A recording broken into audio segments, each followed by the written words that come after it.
ఓం మహాగణాధిపతయే నమః. ఓం గురుభ్యో నమః. ఓం శ్రీమాత్రే నమః. పరమేశ్వర స్వరూపమైనటువంటి జ్యోతిష, వాస్తు మరియు ఇతర అనేకమైనటువంటి శాస్త్రములను మనకు అందించినటువంటి మహర్షులకి నమస్కారం. హయగ్రీవ హయగ్రీవ హయగ్రీవేతియో వదేత్తస్స నిస్సరతేవాణి జన్మకన్యా ప్రవాహవత్.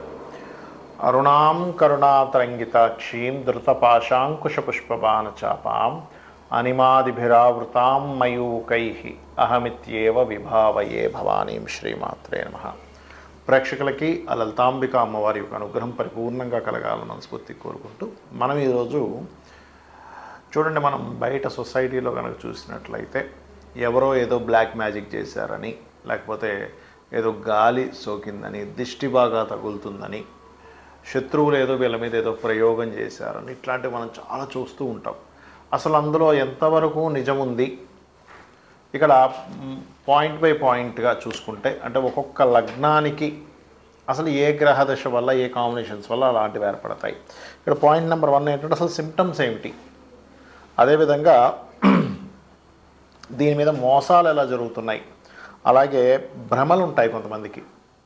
సిమ్టమ్స్, మోసాలు, భ్రమలు, అదేవిధంగా అసలు ఎందుకు వస్తాయి ఇవి, అసలు ఎందుకు ఏర్పడతాయి, ఇవి తొలగిపోవాలంటే ఏం చేసుకోవాలి, అసలు ఈ కాలంలో అలా చేసేవాళ్ళు ఉన్నారా అనేటువంటి అనేకమైనటువంటి అంశాలు ఒక్కొక్క లగ్నరీత్యా పూర్తిగా తెలుసుకుందాం. మీరు వీడియో ఆఖరి వరకు చూడండి. అయితే ఈ విషయాలను ఎన్నో రీసెర్చ్లు చేసి చెప్తున్నటువంటి అంశం ఇది. ఈ యొక్క అంశం చెప్తుంది నేనైనప్పటికీ కూడా చెప్పేస్తుంది సాక్షాత్ లలితామ్మవారిగా భావిస్తూ భ్రమల్ని, భయాల్ని పోగొట్టుకోవడానికే ఈ వీడియో పర్టికులర్గా చూడండి, మీకు అర్థమవుతుంది. మిథున లగ్నము, మిథున రాశి. మిథునం వారికి కుజుడు పాడై గనక లగ్నానికి సంబంధం వచ్చి, ఆ యొక్క కుజుడు పాడైపోయి లగ్నానికి సంబంధం వస్తే శత్రువులు చేస్తారండి మీ మీద ఏదైనా.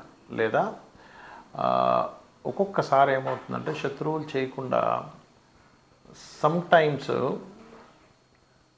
ఎవరినో ఏదో మీరు పూర్వజన్మలు, ఎందుకంటే కుజుడు పూర్వజన్మ కర్మకారకుడు, పూర్వజన్మల్లో చేసినటువంటి కొన్ని సాధనలు ఉంటాయి. ఆ సాధన కూడా వెంటపడుతూ ఉంటుంది వీళ్ళని. పూర్వజన్మల్లో ఇప్పుడు మనకి దేవతా సాధన అలాగే వెంటపడుతూ ఉంటుంది. పైశాచికమైనటువంటి కొన్ని ఉంటాయి, పిశాచ సాధనలు కొన్ని ఉంటాయి. ఈ కూర్చొని చేస్తుంటారు కొంతమంది, అలాంటి సాధనలు కూడా మిమ్మల్ని వెంటపడతాయి, గుర్తుపెట్టుకోండి.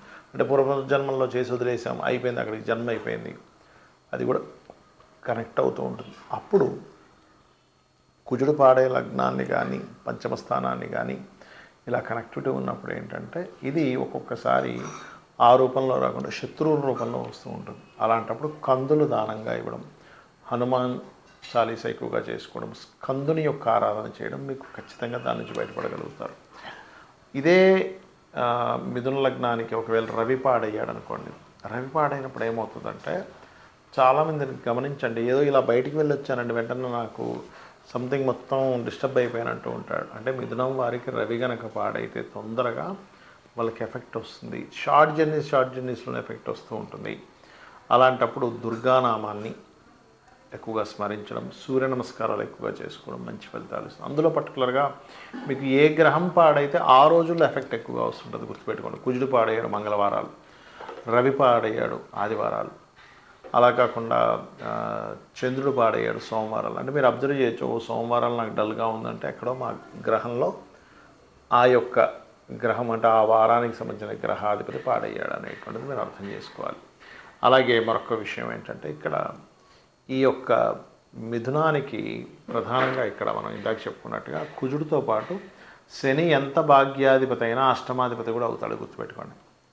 అయితే ఈ శని గనక ముఖ్యంగా రాహు సంబంధాలు కలిగి ఉన్నప్పుడు వీళ్ళకి ఏంటంటే చాలా మట్టుకు ఎవరెవరో సాంగత్యం వల్ల, ఆ సాంగత్యంలో చేయకూడనటువంటి కొన్ని సాధనలు చేయడం వల్ల ఇబ్బంది వస్తూ ఉంటుంది, గుర్తుపెట్టుకోండి, మిథునం వారికి ప్రధానంగా.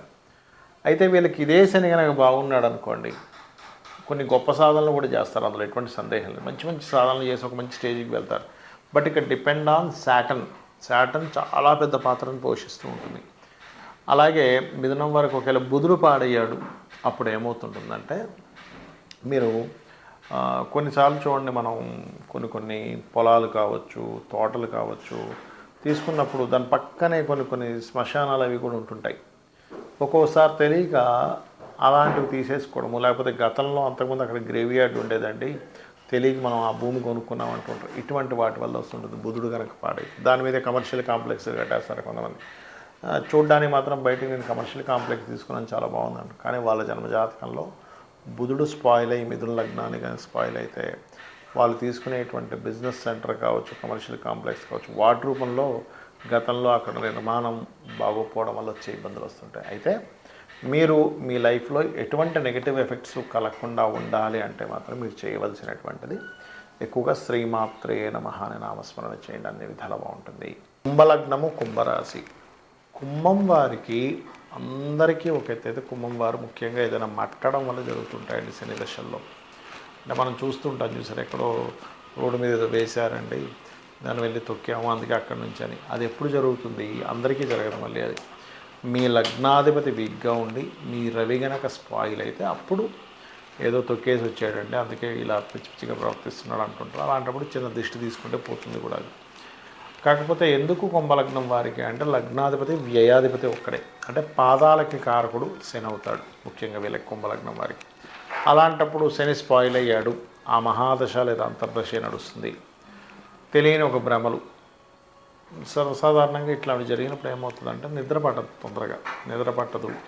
ఒకవేళ పట్టినా సరే చెడు కళలు రావడం, ఎవరెవరో కల్లోకి రావడం, లేకపోతే కొన్ని ఆకారాలు కొంతమంది కనిపిస్తుంటాయి కూడా, ఎదురుగా కనిపిస్తుందండి నాకు ఒక తెల్లటి ఆకారం, అదేంటో నన్ను పిలుస్తుంది అంటూ ఉంటారు.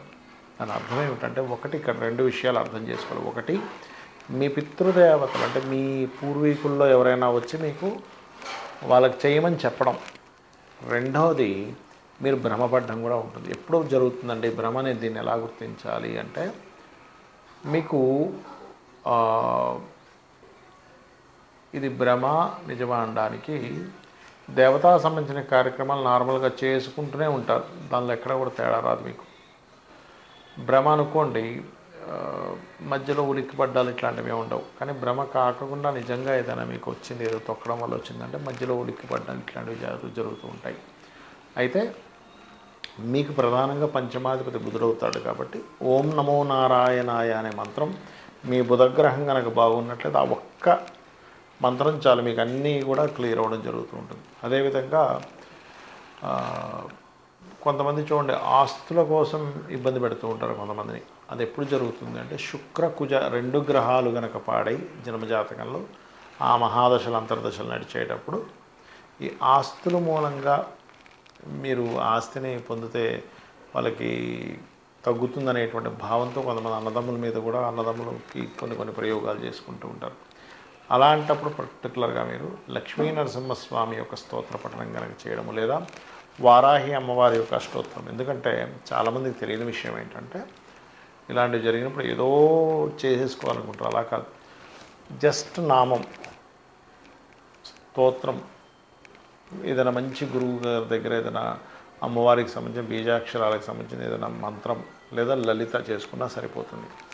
అయితే ఇక్కడ ఈ సప్తమాధిపతి రవి గనక పాడయ్యాడు అనుకోండి, అప్పుడు ఏమవుతుందంటే రవి రాహుతో స్పాయిల్ అయి ఉన్నప్పుడు వివాహం తర్వాత ఎక్కువగా జరుగుతాయి కొంతమందికి వివాహానికి ముందు ఇట్లాంటి సిమ్టమ్స్ చూస్తే కొంతమందికి వివాహం తర్వాత జరుగుతూ ఉంటుంది. అలాంటప్పుడు మరి ఏం చేయాలంటే వివాహం చేసుకోకూడదు అంటే కాదు, అక్కడ వివాహానికి ముందు ఆ రవి ఏ గ్రహాల ద్వారా పాడయ్యాడో చూసుకొని దానికి సంబంధించిన దానాలు ఇవ్వడం చేస్తూ ఉండాలి. అదేవిధంగా ఒక్కోసారి చంద్రుడు స్పాయిల్ అవుతాడు కుంభలగ్నానికి 6వ అధిపతి. అప్పుడు ఏమవుతుందంటే ఆ యొక్క శత్రుత్వాలు కానివ్వండి, మిస్అండర్స్టాండింగ్స్ కానివ్వండి అంతా తల్లి ద్వారా వస్తూ ఉంటుంది. అది కొంతకాలం ఉంటుంది. అంటే చంద్రుడు 10 సంవత్సరాల, తన డ్యూరేషన్ 10 years. ఒక్కొక్కసారి చంద్రుడు అంతర్దశ వచ్చింది, ఏ సంవత్సరం 2 సంవత్సరాలు, ఒక 6 నెలలు అట్లా వచ్చిందనుకోండి, అప్పుడు ఏమవుతుందంటే ఆ కొద్ది కాలం మాత్రమే మనస్పర్ధలు పెరుగుతుంటాయి. కాకపోతే మీకు ప్రతిసారి కూడా ఏదైనా ఒక గాలి కానీ ఏదైనా కానీ మనకేదో సినిమాల్లో చూపించినట్టు ఇదేదో మనిషిని పైకి లేపేసేయడము, ఏదో పెద్ద ఆకారం వచ్చి మనుషుల్ని ఇట్లా తిప్పేస్తున్నట్టు అంత ఏముండదు. జస్ట్ మన మైండ్ మీద, మన ఆలోచనల మీద, మనం చేసే పనుల మీద, మన రిలేషన్స్ మీద, వీటి మీద ఎఫెక్ట్ చూపిస్తూ ఉంటుంది. అయితే అన్నము గనక దానంగా ఇస్తూ ఉన్నట్లయితే లేదా బలి అంటుంటారు. బలి అంటే ఏదో కోళ్ళని మేకల్ని కోయడం కదా, అన్నాన్ని కూడా బలిగా పెడుతూ ఉంటారు అమ్మవారికి. అమ్మవారికి అంటే డైరెక్ట్గా అమ్మవారు ఎప్పుడూ తీసుకోదు. కింద నుండేటువంటి దేవతా గణములు కొన్ని ఉంటాయి, వాటికి పెడతారు. వాటికి పెట్టి వాటిని తీసుకెళ్ళి బయట ఉండేటువంటి పక్షులకో కుక్కలకో లేకపోతే రకరకాలు ఉంటాయి కదా జంతువులు, గోవుకు పెట్టడం వచ్చేస్తే ఆ దోషం పూర్తిగా పోవడం అనేటువంటిది జరుగుతుంది. అలాగే మరొకటి ఏంటంటే ఇక్కడ ఈ యొక్క కుంభం వారికి శని భగవానుడు ఎక్కువగా పాడైతే కనుక వీళ్ళకి విదేశాలకు వెళ్ళడం వల్ల కూడా ఎఫెక్ట్ పడుతుంటుందని గుర్తుపెట్టుకోండి. అలాంటప్పుడు శని పాడయ్యాడు, విదేశాలకు వెళ్ళడం వల్ల నాకు ఎప్పుడు ఇలాగే జరుగుతుంది అన్నప్పుడు విదేశాల్లో ఉండగా లేకపోతే ఇక్కడి నుంచి బయలుదేరే ముందు కానీ శివాలయంలో నూనెని కనుక దానంగా ఇస్తూ కాలభైరవ అష్టకం కనుక చదువుకున్నట్లయితే ఈ సిమ్టమ్స్ కానీ ఇబ్బందులు కానీ తొలగుతాయి పూర్తిగా.